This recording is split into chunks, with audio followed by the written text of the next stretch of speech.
But the idea of American freedom has never been about doing whatever you want.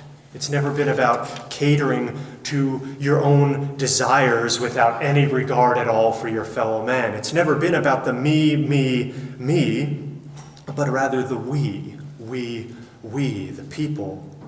That's why of anyone who has ever attempted to define this idea of American freedom, ironically, I don't think anyone has ever done it better than a Polish man, Karol Wojtyła, also known as Pope St. John Paul II.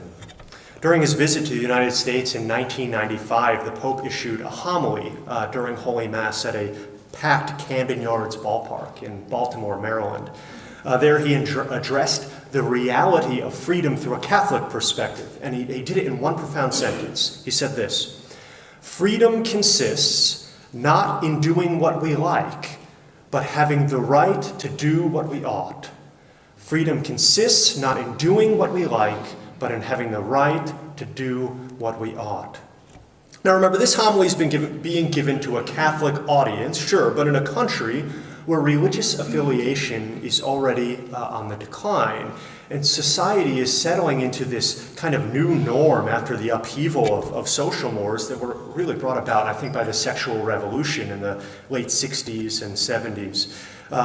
With this in mind, the Pope was very much aware of all this, so he nuanced his line by reminding Americans of another reality, and it's one that I think that we had already at that time begun to forget. He said, there can be no freedom without truth. There can be no freedom without truth. Without a communal sense of truth, there can be no communal understanding of what action we ought to have the right to do. If we don't know who we are and why we exist as a nation, we can have no true sense of duty.